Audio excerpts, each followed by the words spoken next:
Hello दोस्तों, स्वागत है आपका मेरे चैनल दुबे सर जीएस पर। पारिस्थितिकी तंत्र में आज हम जिस टॉपिक का अध्ययन करने जा रहे हैं वो आपके सामने है स्थित जात तत्व। स्थित माने लोकेशन। धरातली भूभाग पर विभिन्न घटकों की क्या स्थित है, आज इसी के अंतर्गत हम अध्ययन करेंगे। तो चलिए आज हम पढ़ते हैं स्थित जात तत्व। यह आपका टॉपिक हो गया स्थित जात तत्व। बात हम भारत की करते हैं तो भारत में हम नीचे से उठाते हैं केरल, अंडमान, पूर्वी घाट, पश्चिमी घाट की लोकेशन स्थित। भारत में जो तीन तरफ से जल से घिरा है, भारत जो तीन तरफ समुद्री क्षेत्र से घिरा हुआ है, अरब सागर, हिंद महासागर और बंगाल की खाड़ी, ये इसकी स्थित इसको विशेष पारिस्थितिकी का दर्जा देती है। यह स्थित न होती तो भारत को यह पारिस्थितिकी इतनी बेहतरीन नहीं मिलती। हिमालय का पर्वत जो है एक प्राकृतिक अवरोध है। यह हिमालय पर्वत न होता तो साइबेरिया से सारी ठंडी हवाएं आती, पूरा भारत जो आज आबाद है वो पूरी तरह बर्बाद होता। किसके कारण? शीत हवाओं के कारण। साइबेरिया से चलने वाली, ध्रुवीय क्षेत्रों से चलने वाली ठंडी हवाएं इस पूरे क्षेत्र को क्या करती? बर्फ की मोटी चादर में तब्दील कर देती। हिमालय की जो स्थित है एक प्राकृतिक अवरोध के रूप में खड़ा किया, तो हिमालय की वह स्थित, फिर इधर भारत का जो तीन तरफ से समुद्र से घिरना, पूर्वी घाट, पश्चिमी घाट, यह सारी कंडीशन, ये सारी स्थितियां भारत को विशेष पारिस्थितिकी का दर्जा देती हैं। एक एक करके हम चर्चा करेंगे। अब जैसे देख लीजिए पर्वत, तो भारत में पारिस्थितिकी का बेहतरीन पॉइंट्स है, तो उसके पीछे क्या है? पर्वत। अभी जो मैंने चर्चा की हिमालय पर्वत की जो यह कंडीशन है चापाकार, एक बड़ा मोड़दार पर्वत है। यह पर्वतीय स्थिति भारत को विशेष पारिस्थितिकी तंत्र को जन्म देने में अहम भूमिका, अहम रोल अदा करती है। भारत की यह पर्वतीय स्थिति न होती हिमालय की, तो आज जो समूचा भारत है, आज जो इसकी विविध प्रकार की विविधता है, वह विविधता चाहे जैविक हो, वह विविधता चाहे वनस्पतिक हो, चाहे जीव जंतुओं की हो, पशु पक्षियों की हो, ये सारी विविधता, ये सारी भिन्नता किसके कारण है? यह है पर्वत की लोकेशन, हिमालय की यह स्थिति। पठार की बात करेंगे। मध्य भारत में दक्कन का जो पठार है, मालवा का पठार है, और जो कई पठार हैं, ये उस लोकेशन में, उस स्थिति में भारत को विशेष महत्व का देते हैं प्राकृतिक पॉइंट के आधार पर, प्राकृतिक घटकों के आधार पर। तो पठार हो गया, पर्वत हो गया। अब बारी है मैदान की। पूरे विश्व का, आप भूगोल का अध्ययन कर रहे हैं तो आप ये जान लीजिए, पूरे विश्व का इतना बेहतरीन, इतना उपजाऊ, इतना उर्वर मैदान पूरे संसार में नहीं है। लगभग 2400 किलोमीटर लंबा, कहीं कहीं 300, कहीं कहीं 400, कहीं कहीं 400 से ज़्यादा चौड़ा, जो सिंध से लेकर के ब्रह्मपुत्र तक गंगा का पूरा मैदान है, यमुना का, यह विश्व का सबसे बेहतरीन मैदान है, विश्व का सबसे उपजाऊ, विश्व का सबसे उर्वर भू क्षेत्र है। तो यह जो विविधताओं की घटना है, यह जो विविधताओं की स्थिति है, वह किसके कारण स्थित है? पारिस्थितिकी के कारण। और यह स्थित के ये सारे घटक हैं स्थित जात तत्व में। पर्वत हिमालय के रूप में, पठार दक्कन के पठार के रूप में। मैदान की बात करेंगे तो गंगा, यमुना, सिंध, ब्रह्मपुत्र का जो यह बेल्ट है, यह सबसे बड़ा मैदानी क्षेत्र है। इस मैदानी इलाके की वनस्पतियाँ, इस मैदानी इलाके के पशु पक्षी, इस मैदानी इलाके के जीव जंतु सब बेहतरीन स्थिति में है। और यही विविधता भारत की प्राकृतिक क्षेत्र में भी है, और यह सब केवल मैदानी होने के कारण मिला है। अब बात है समुद्री। अभी हमने जो समुद्र की चर्चा की है, कच्छ से लेकर के महाराष्ट्र, कर्नाटक, केरल, उड़ीसा, तमिलनाडु और बंगाल की खाड़ी तक, ये जो भारत की तटवर्ती स्थित है, इसे विशेष दर्जा पारिस्थितिकी मिलता है, चाहे वह जलीय पारिस्थितिकी हो, चाहे स्थित धरातली पारिस्थितिकी हो। जलीय पारिस्थितिकी, धरातली पारिस्थितिकी में अहम रोल किसी का है भारत के संदर्भ में, तो वह है भारत का समुद्री स्थित अरब, पश्चिम में अरब का सागर, दक्षिण में केरल की साइड में हिंद महासागर और इधर बंगाल की खाड़ी। यह भारत की समुद्री स्थित है जो इसको दोनों मसलों पर विशेष पारिस्थितिकी को जन्म देती है, चाहे वह धरातली या स्थल तत्व की बात हो, चाहे वह जलीय तत्व की बात हो। यह समूचा भूभाग पूरे विश्व में अनूठा है, तो उसके पीछे मात्र कारण यही है समुद्री स्थित। ये तीन तरफ से समुद्र का भारत का घिरा होना यहाँ विविध पारिस्थितिकी का कारक बना, विविध पारिस्थितिकी का जन्मदाता बनना। अब है उपमहाद्वीपीय स्थित। आप जानते हैं कि जो थल क्षेत्र, धरातल का वह टुकड़ा जो तीन तरफ पानी से घिरा है, वह प्रायद्वीप और बड़ा भूभाग है तो उपमहाद्वीप की संज्ञा है। सारे महाद्वीप हैं, भारत को उपमहाद्वीप की संज्ञा दी गई है, तो यह भारत को उपमहाद्वीप क्यों संज्ञा दी गई? उसका एकमात्र कारण है भारत की धरातली बनावट, भारत की धरातली स्थित यह भूभाग पूरे विश्व का, एशिया महाद्वीप में केवल एक ऐसा क्षेत्र है जो उपमहाद्वीप के नाम से जाना जाता है। यह उपमहाद्वीप के नाम से जाने के पीछे रीजन है इसकी धरातली आकृतियाँ, इसकी धरातली बनावट इसको उपमहाद्वीप की संज्ञा देती है, और यह भी एक अच्छी पारिस्थितिकी का जन्म का कारक है, अच्छी पारिस्थितिकी के होने का एक सबसे बड़ा घटक है। अब महाद्वीपीय स्थित, महाद्वीपी जैसे एशिया महाद्वीप है, तो एशिया महाद्वीप को प्रकृति का पालना कहते हैं। जैसे एक बच्चा, शिशु जब वह अपने पालने में खेलता है तो वह कहीं जाता नहीं, उसके माँ बाप, उसके अग्रज अनुज, उसके घर के सारे अभिभावक, गार्जियन, संरक्षक उसको खिलौना चाहिए, उसको दूध चाहिए, उसकी जो भी ज़रूरत, नीड्स, उसकी आवश्यकता क्या है, वह सब उसको पालने में मुहैया कराते हैं। इसी तरह प्रकृति ने, चाहे वो अफ्रीकी महाद्वीप हो, चाहे वो अमेरिकी महाद्वीप हो, चाहे यूरोपीय महाद्वीप हो या ऑस्ट्रेलिया महाद्वीप हो, सारे महाद्वीपों से इतर प्रकृति ने एशिया को सबसे विशेष दर्जा दिया है, चाहे वह वानस्पतिक क्षेत्र में हो, चाहे वह जैविक क्षेत्र में हो, चाहे किसी भी प्रकार की भिन्नता हो, चाहे किसी प्रकार की विविधता हो। यह भिन्नता और विविधता, यह सारी चीज़ें केवल एशिया को मिली हैं। इसीलिए भूगोलवेत्ताओं ने प्रकृति का पालना भारत को और एशिया महाद्वीप को कहा है।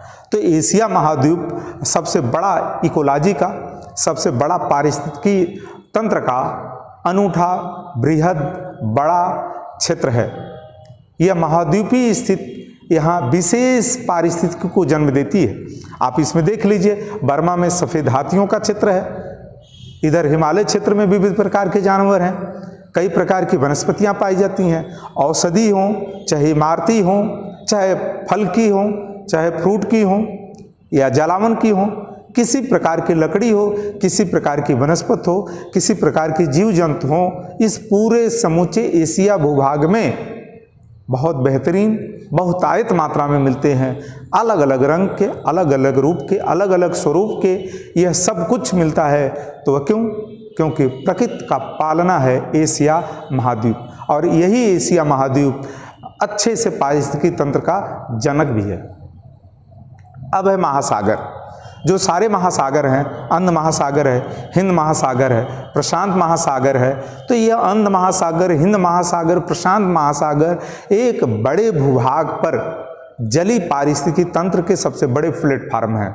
इस सबसे बड़े प्लेटफार्म पर जितनी विविधता धरातल पर मिलती है, उतनी विविधता जल क्षेत्र में भी मिलती है, और यह महाद्वीप सारे बड़े पैमाने पर पारिस्थितिकी तंत्र के सबसे बड़े स्रोत हैं। यह सारे पारिस्थितिकी तंत्र के जो स्रोत हैं उसमें भी महाद्वीप नंबर 1 पर है। जैसे महाद्वीप और महासागर दो पॉइंट हैं, दोनों में अलग अलग क्षेत्र की अलग अलग विशेषताओं से युक्त पारिस्थितिकी व्यवस्था पाई जाती है। अब महाद्वीप के बाद है जैविक तत्व समूह। जैविक तत्व समूह की बात जब आएगी तो आप एक बात स्पष्ट गांठ बांध लें कि पूरा जैविक तत्व समूह दो धड़ों में है, दो प्रकार का है। एक चर समूह है, एक अचर समूह है। एक नश्वर है, एक अनश्वर है। एक नष्ट हो सकता है, एक नष्ट नहीं हो सकता है। यह जगत चराचर अचर का सम्मिलित स्वरूप है, चर समूह और अचर समूह। अब यह सब बात करेंगे तो पर्यावरण की उपज जीव पेड़ पौधे हैं। चर और अचर यह दो घटक, चर और अचर यह दो समूह मिल करके एक अच्छे से पर्यावरण को जन्म देते हैं। और जब यह एक अच्छे से पर्यावरण को जन्म देते हैं तो उस पर्यावरण में क्या पैदा होता है, उस पर्यावरण में क्या जन्म लेता है, तो उसमें जीव पैदा होंगे। एक चर और अचर स्वरूप जब सम्मिलित स्वरूप में कोऑर्डिनेशन करके सह आंतरिक सह संबंध स्थापित करके जब वो वर्क करता है, कार्य करता है, तो निश्चित है पर्यावरण की उपज होती है। और पर्यावरण की उपज क्या है, पर्यावरण का प्रोडक्शन क्या है, उसकी पर्यावरण की उत्पादकता क्या है। तो पर्यावरण की सबसे बड़ी उत्पादकता दो तरह की है। एक जीव की, यह नाना प्रकार के जीव, चाहे उड़ने वाले हों, चाहे तैरने वाले हों, चाहे रेंगने वाले हों, चाहे सरकने वाले हों, किसी भी फॉर्मेट के जीव किसकी देन है, अपने पर्यावरण की। और उसके बाद है पेड़ पौधे। किसी स्थान विशेष पर यदि भिन्न प्रकार का जीव, विविध प्रकार की वनस्पतियां मिलती हैं तो वह जीव और वह वनस्पतियां किसकी देन है, तो एक शब्द में आप कह सकते हैं कि वह पर्यावरण की देन है। अब बर्मा के क्षेत्र में सफ़ेद हाथी हों या ऑस्ट्रेलिया के क्षेत्र में कंगारू हों या किसी स्थान विशेष के संदर्भ में पाए जाने वाला जीव अथवा पाए जाने वाली वनस्पतियां, यह दोनों अपने पर्यावरण की उपज हैं। कोई कुछ कहीं भी पैदा होता है तो वह पर्यावरण से इतर नहीं है, बल्कि वह पर्यावरण की देन है। उसका जनक कौन है, उसका स्रोत कौन है, उसका पिता कौन है, वह जनक केवल पर्यावरण है। प्रमुख, इस पर्यावरण में प्रमुख कौन है, पेड़ पौधे जो स्वपोषी होते हैं। अब बात आ गई कि जीव और पेड़ पौधे पर्यावरण की उपज हैं, तो निश्चित जहाँ एक अपना विशेष पर्यावरण होगा उस पर्यावरण में दोनों चीज़ें आएंगी, वहाँ जीव भी आएंगे, वहाँ वनस्पतियाँ भी आएंगी। जीव क्या हैं और वनस्पतियाँ क्या हैं, उसको हम एक एक करके समझ लेते हैं। जैसे ये पेड़ पौधे, किसी स्थान विशेष पर पाए जाने वाले जो पेड़ हैं वह स्वपोषी हैं, वह किसी पर आश्रित नहीं रहते हैं बल्कि सेल्फ होते हैं। उनका कोई किचन नहीं होता है, उनका कोई भंडारगृह नहीं होता है भोजन का, उनका कोई मेस नहीं होता है। पौधे जो हैं वह स्वयं अपना भोजन बनाते हैं और स्वयं अपना विकास करते हैं, अपनी वृद्धि करते हैं। और वह विकास और वृद्धि किससे करते हैं, सूर्य के प्रकाश संश्लेषण से। प्रकृति के सारे तत्व जो हैं वही उसके उत्पादकता में सहायक होते हैं, जैसे हवा, पानी, मिट्टी, सूर्य का प्रकाश। यह सारे पांच जो प्राकृतिक घटक हैं वही उस पौधे के जीवन के आधारी स्रोत हैं। यदि कोई पौधा किसी स्थान विशेष पर बढ़िया से विकसित होता है तो वहाँ पानी की, मिट्टी की, हवा की और सूर्य के प्रकाश संश्लेषण से जो उसे एनर्जी प्राप्त होती है, जो कार्बनिक तत्व प्राप्त होते हैं, उससे वह पौधा अपना विकास करता है। वहाँ एक घने जंगल का आवरण सिद्ध होता है, वहाँ बनता है। फिर उस घने जंगल में, उस घने पर्यावरण में नाना प्रकार के जीव आते हैं। तो निश्चित है जो पर्यावरण के प्रमुख समूह हैं उसमें पेड़ पौधे जो स्वपोषी होते हैं, पशु पक्षी जो और मानव ये परपोषी होते हैं।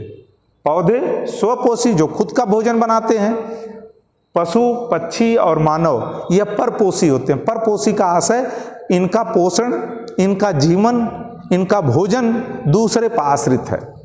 जैसे कुछ जानवर वनस्पतियों को खाते हैं, मानव खुद फसलों को भोजन के रूप में ग्रहण करता है, और कुछ हिंसक जानवर इन जानवरों को खाते हैं। तो यह सब कुछ कहीं न कहीं किसी दूसरे पर आश्रित हैं, लेकिन पौधे, पेड़, जंगल किसी दूसरे पर आश्रित नहीं है, बल्कि वह सेल्फ हैं, अपना खुद का भोजन बनाते हैं, खुद की विकास और खुद की वृद्धि करते हैं। खुद का विकास और खुद की वृद्धि और खुद का उनका अपना, यह सब कुछ यही प्राकृतिक स्रोतों से चलता है, हवा, पानी, मिट्टी और प्रकाश से। तो यह स्वपोषी की श्रेणी में है, और पशु, पक्षी और मानव यह परपोषी की श्रेणी में आते हैं। अब बात है घटक में अपघटक। अपघटक की बात करेंगे तो पेड़ पौधे पर्यावरण से नाइट्रोजन, CO2, पेड़ पौधे अपना जीवन कैसे चलाते हैं, तो पर्यावरण में जो अपघटक हैं उसमें पेड़ पौधों में पर्यावरण से नाइट्रोजन, ऑक्सीजन और खनिज लवण ले करके क्या करते हैं, कार्बनिक पदार्थ में बदलते हैं। अपघटक में पेड़ पौधे क्या करते हैं, पर्यावरण से नाइट्रोजन लेते हैं, आकाश से नाइट्रोजन, CO2 और खनिज लवण ले करके यह सारे तत्वों को वह कार्बन में बदलते हैं। और यह कार्बन में जब बदलते हैं तो यहीं से इकोलॉजी रनिंग पॉइंट में आती है, चक्रीय अवस्था को प्राप्त होती है, एक सर्किल बनाती है, एक घेरा बनता है और वह घेरा चलता रहता है, तत्वों का, यौगिक का, समूह का, जीव जंतु का। स्थान विशेष से स्थान विशेष पर वह सारे घटक, अपघटक चलते रहते हैं। घटक का अर्थ होता है बिंदु, पॉइंट, पिलर। अपघटक जो स्वतः नष्ट होते हैं, वो खुद वृद्धि करते हैं, और वह जब अपघटक उस पर सक्रिय होते हैं तो उनका क्या होता है, समन होता है, नाश होता है, स्वतः समाप्त हो जाते हैं। अब बारी है वानस्पतिक आवास की। वानस्पतिक आवास की बात करेंगे तो वानस्पतिक आवास में नंबर 1 है घने वन, ध्रुवों की ओर, तापमान और 32 सेंटीमीटर वर्षा। घने वन, ध्रुवों की ओर तापमान 5 और वर्षा 25 से 32 सेंटीमीटर होती है। जब ध्रुवीय क्षेत्र में आप धीरे धीरे बढ़ेंगे, वनस्पतियों को जो आवास स्थल है उसकी चर्चा करेंगे तो एक है घने वन, उसके बाद है ध्रुवों की ओर। जब आप बढ़ेंगे तो तापमान क्या हो जाएगा, 5 सेंटीग्रेड, और यह 32 सेंटीमीटर वर्षा होगी। 32 सेंटीमीटर वर्षा, 5 सेंटीग्रेड तापमान होगा। यह कंडीशन कहाँ की होगी, ध्रुवीय क्षेत्र की होगी। और उसके एक कंडीशन उससे पहले क्या है, घने वनों की। दूसरा है सवाना, वृक्ष, घास और मानसूनी जलवायु। पहला है घने वन, दूसरा है सवाना, घास।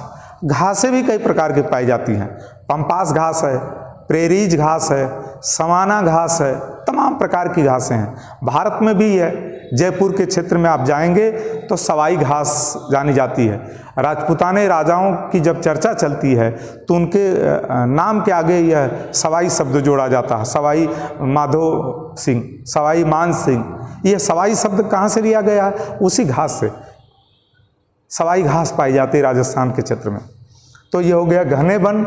इसके बाद सवाना और वृक्ष, घास और मानसूनी जलवायु। वनस्पतियों की चर्चा करेंगे तो ये स्टेप बाय स्टेप है।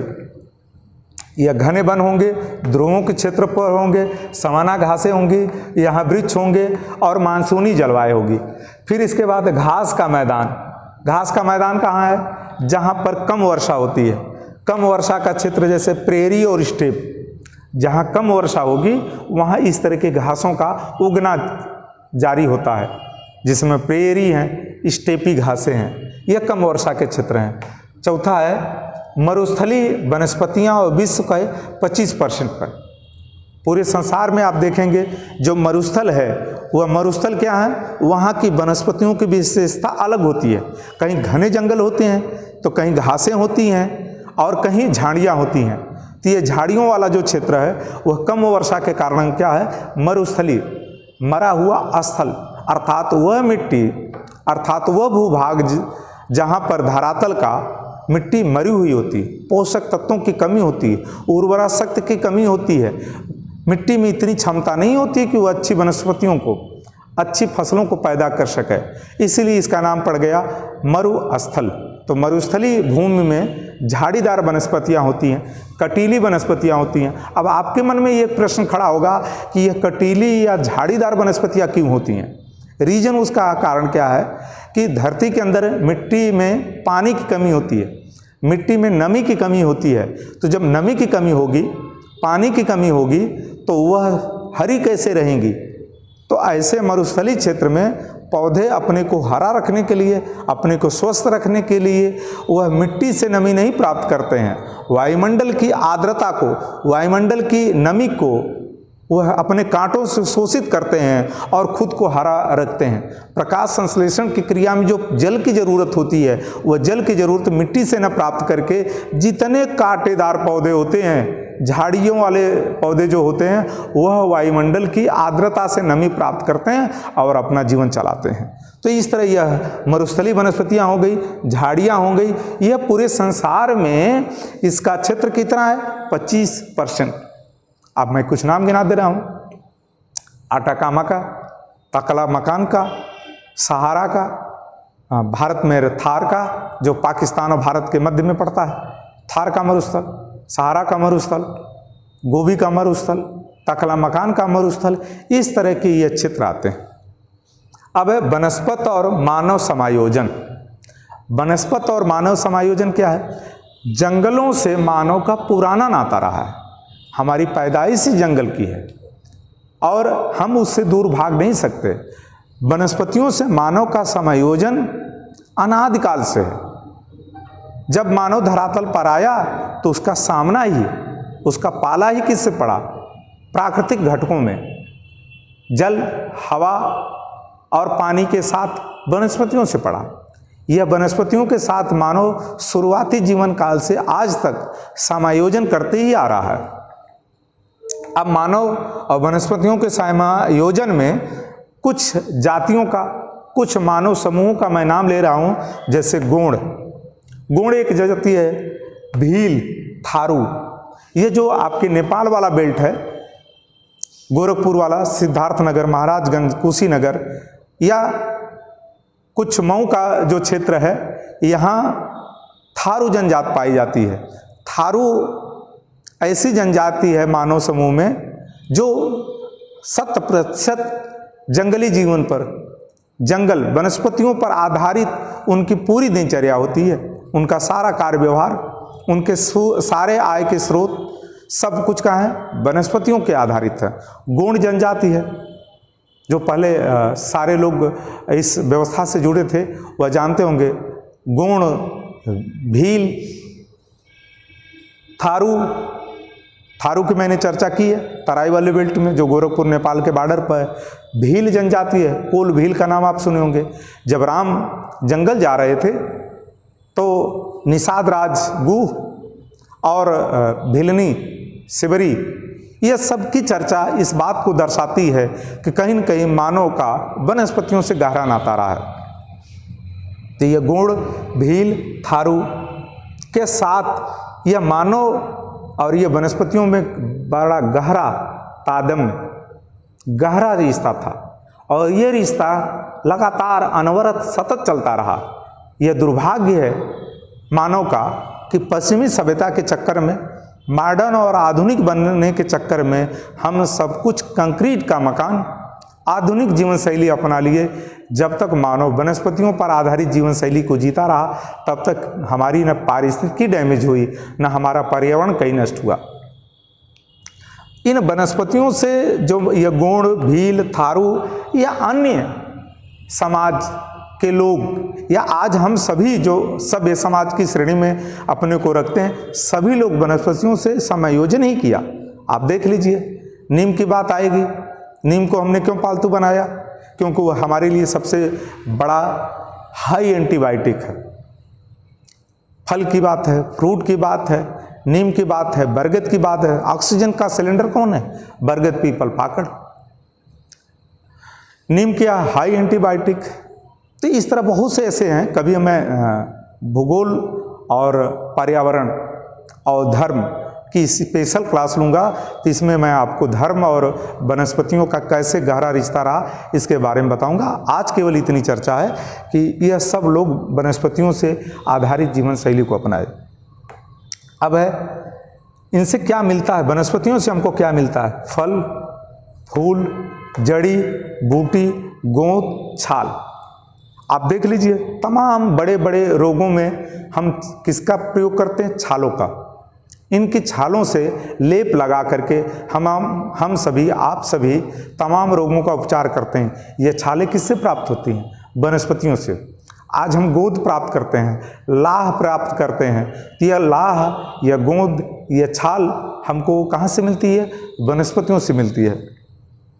जड़ी बूटी, आज आप देख लीजिए कोरोना काल में हो, तमाम मेडिकल साइंस फेल हो गई। मानव को तत्काल कोई सुविधा उपलब्ध हुई तो आयुर्वेद से, आयुष विभाग से, और गांव के जो देहाती लोग थे, हमारे दादा दादी, नाना नानी के नुस्खे, वह हमारे जीवन काल को बचा पाए। और वह क्या है? जड़ी बूटी। आप लक्ष्मण को चोट लगी थी, तो लक्ष्मण को जब चोट लगी थी तो धौलागिरी पर्वत पर जाकर के हनुमान ने वहाँ से संजीवनी बूटी लाई। ये कहानी भले धार्मिक है, हमारा यह कहना नहीं कि आप मानिए न मानिए, वो अलग चीज़ है, लेकिन यह रामायण का प्रसंग बताने के लिए पर्याप्त है कि प्राणघातनी शक्ति लगने के बावजूद जो लक्ष्मण के प्राण संकट में चले गए थे, लक्ष्मण को चोट लगी, कोमा में चले गए थे, एक संजीवनी बूटी ने उनकी वापसी करा ली। आज कल्पना करिए संजीवनी बूटी होती तो आज लाखों लोग जो चोट से कोमा में चले जाते हैं, एक संजीवनी बूटी का एक बूंद अर्क निकाल करके, रस निकाल करके हम उनको देते, वो उसका सेवन करते और जिंदा होते, स्वस्थ होते, सुखी होते। इसी तरह फल फूल की बात है। आज भी हमें प्राचीन काल से लेकर आज तक, महाभारत काल में पांडवों का पूरा जीवन यापन जब जंगल में अज्ञातवास में वन में काटा तो किसके भरोसे काटा? फल और फूल के। राम पूरा भाई और पत्नी के साथ जंगल में रहे तो किसके भरोसे रहे? फल फूल के साथ रहे। तुलसीदास ने रामचरितमानस में भी कहा है, फूलें ही फलें ही बिटप भी धिनाना, मंजू ललित बर बेली बिताना, मंजू मंजूतर मधुकर श्रेणी, विविध बयार बहें सुख देनी। वनस्पतियों से अच्छा संसार कहाँ मिलेगा?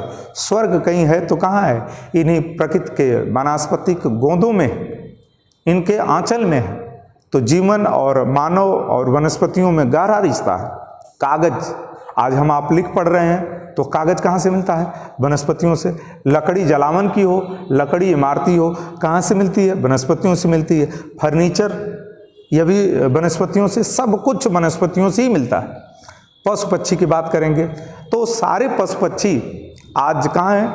जंगलों में। आज दुर्भाग्य देखिए कि जंगल ही समाप्त हो गए हैं, और यह जंगल नहीं रहेगा तो जीवन कैसे चलेगा? मैं आपको एक छोटी सी घटना बता दूं, आप यह सारी बातें जान लीजिए कि पृथ्वी सम्मेलन 1992 रियो डी जेनेरो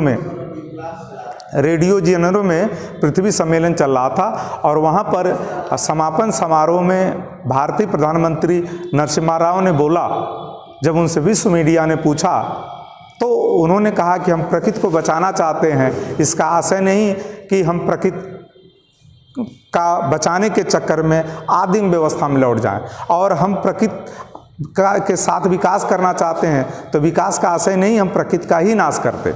एक और उनका प्रसंग आपको बता दें, सहस्रफणी, पीवी नरसिम्हा राव का एक उपन्यास है सहस्रफणी, उसको हिंदी में सहस्रफणी कहते हैं और अंग्रेजी में द इंसाइडर और सहस्रफणी में उन्होंने एक प्रसंग की चर्चा की है। उस प्रसंग की मैं आपको बात बता दूं। तोता मैना बैठे थे, बहुत तेजी से राजीव गांधी विद्युतीकरण का कार्य चल रहा था, तो राजीव गांधी विद्युतीकरण का कार्य दक्षिण भारत में चल रहा था। दक्षिण भारत में यह कार्य चल ही रहा था, तो यह प्रसंग उन्होंने वहीं से उठाया है। बिजली के खंभे पर जो 33,000 वोल्ट का जो 4 खंभे वाला पोल लग रहा है बिजली का, उस पर तोता मैना बैठ करके आपस में बातें कर रहे हैं, और वह कह रहे हैं, अरे तोता, ये जो पौधे नए प्रकार के मानव उगा रहा है, यह नए प्रकार के पौधे जो मानव लगा रहा है, इस पर न टहनियाँ हैं, न इस पर डालियाँ हैं, न इस पर फल है, न इस पर फूल है। ये किस प्रकार का मानव पौधे पैदा कर रहा है? यह कितना बड़ा ज़बरदस्त व्यंग है कि जंगल ही नहीं रहेंगे तो हमारे पशु पक्षी कहाँ रहेंगे? नाना प्रकार के जीव, नाना प्रकार के पक्षी यदि आज समाप्त हो रहे हैं तो उसके पीछे जंगल ही समाप्त हो रहा है। जब जंगल ही नहीं रहेगा तो ये पशु पक्षी कहाँ रहेंगे? तो इसलिए वनस्पतियों का मूल उद्देश्य क्या है? सबकी सुरक्षा, चाहे वो पशु हो, चाहे वो समाज का मानव हो, चाहे वह जानवर हो, सबकी सुरक्षा का आधारी स्तंभ कौन है? यही वनस्पतियाँ हैं। जलचर, थलचर और नभचर, ये पशु और पक्षी जो हैं 3 फॉर्मेट में हैं। जलचर माने समुद्र में, थलचर माने धरती पर, नभचर माने आकाश। जीवों का जो 3 स्रोत है, ये जीवों के 3 स्रोत हवा में, पानी में और धरातल में, यह सब कुछ खत्म हो जाएगा जब वनस्पतियां नहीं रहेंगी। अब बात है प्रमुख प्राणी वर्ग। प्रमुख प्राणी वर्ग की बात करेंगे तो यहाँ कई प्राणी वर्ग हैं जो मैं एक एक करके नाम ले रहा हूँ। पूरी इकोलॉजी को समझना होगा तो इनकी वनस्पतियों के बाद इन प्राणी वर्ग के समूह की बात आपको समझनी पड़ेगी। हालांकि आज हम पारिस्थितिकी तंत्र की चर्चा कर रहे हैं तो इस पर डिटेल नहीं बता पाएंगे, इसकी क्लास किसी दिन अलग से लेंगे तो आपको बताएंगे, लेकिन हम एक करके नाम की चर्चा कर रहे हैं। प्रमुख प्राणी वर्ग कितने हैं? प्राणियों का जो समूह है पूरे इस धरातल पर वह कितना है? नंबर 1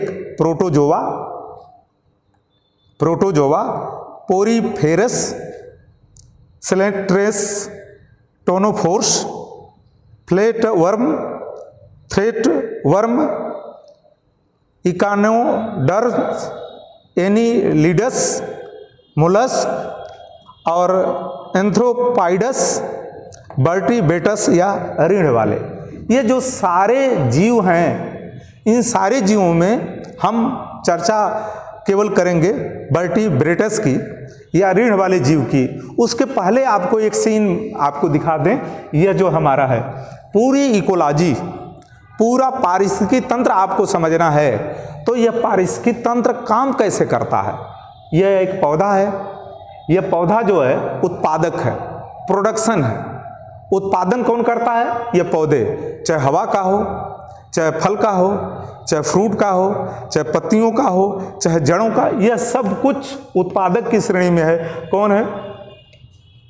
यह पौधा है। यह पौधा उत्पादक है। यह एक पक्षी है। यह क्या है? उपभोक्ता है। जैसे फल खाएगा तो किससे खाएगा? पौधे से प्राप्त करके। तो यह उत्पादक हो गया, यह उपभोक्ता हो गया। और यह जो है अपघटक है। अब ये घटक क्या है? अब ये काम कैसे करते हैं? ये पूरी सर्किल, ये पूरी चेन कैसे चलती है पारिस्थितिकी में मैं आपको बता रहा हूँ।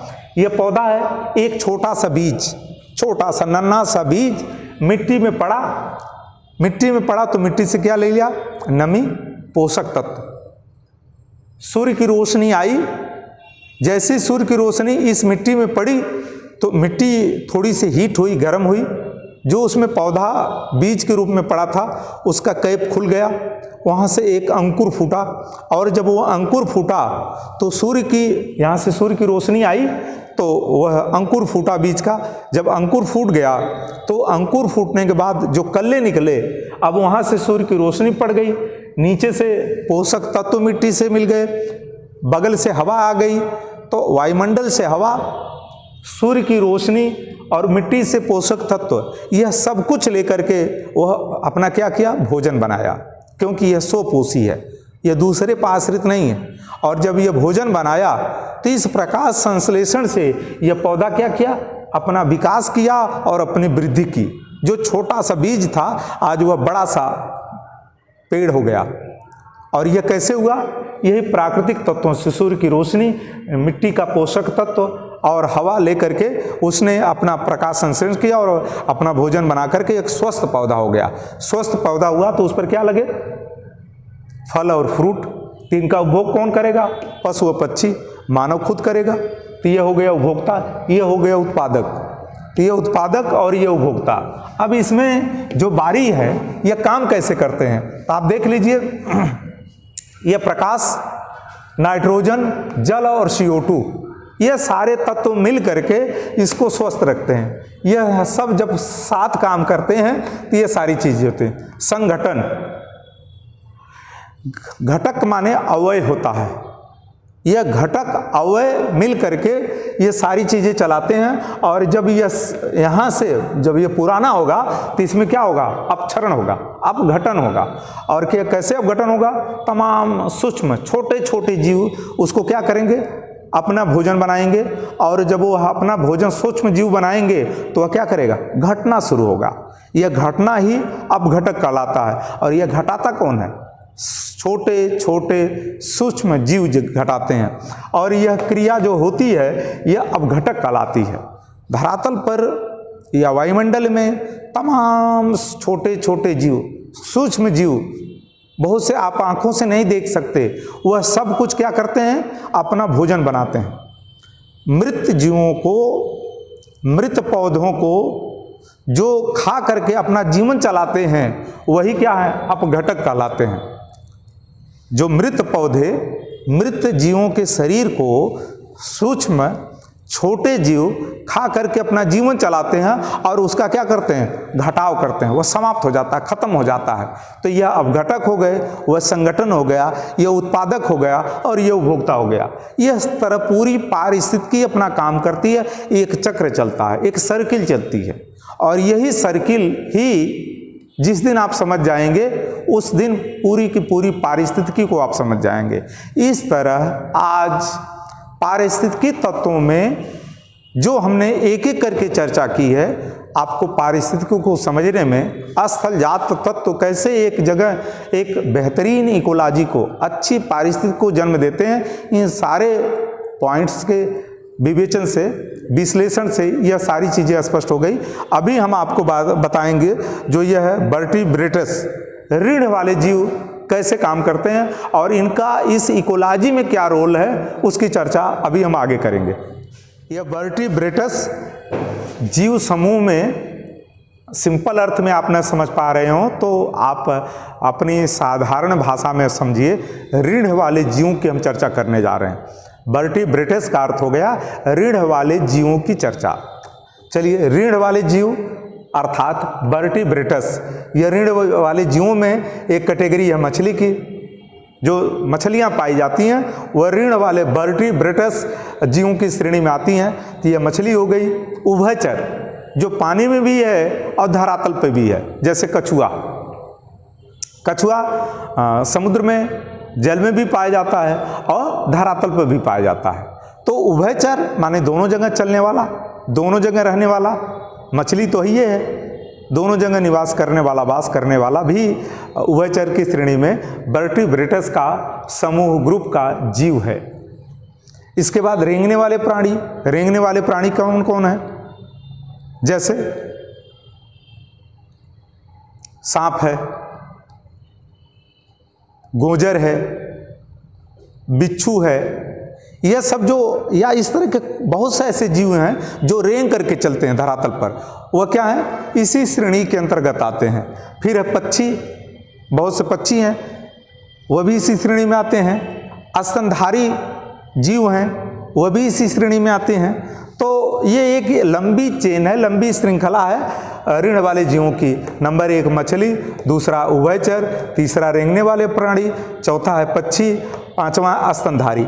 स्तनधारी से यहाँ से अब आप देखिए, मानव के जीवन के इतिहास के वृत्ति, मानव जीवन का इतिहास आप जब जानेंगे तो धरातल पर जीवों की जो एक चेन है, धरातल पर जीवों की एक जो श्रृंखला है, इन सारे जीवों की श्रृंखला में जो हमने एक एक करके चर्चा की है, मानव का इतिहास कहाँ से शुरू होता है, मानव के जीवन की उत्पत्ति कहाँ से शुरू होती है, तो वह है वर्टिब्रेटस। वर्टिब्रेटस या रीढ़ वाले जीवों से, यहाँ से मानव जीवन का इतिहास प्रारंभ होता है। तो पहले मछली, मछली के बाद उभयचर, उभयचर के बाद रेंगने वाले, रेंगने वाले के बाद पक्षी, पक्षी के बाद स्तनधारी, स्तनधारी के बाद पशु मानव, पशु मानव की उत्पत्ति हुई। और पशु मानव के बाद क्या हुआ? मानव आया। और मानव के बाद अपने आप में आज जो कुछ दृश्य दिख रहा है वह यहीं से इसकी पूरी शुरुआत हुई है। क्षेत्रीय वितरण और यह जीव जगत, यह अगले टॉपिक पर हम चर्चा करेंगे।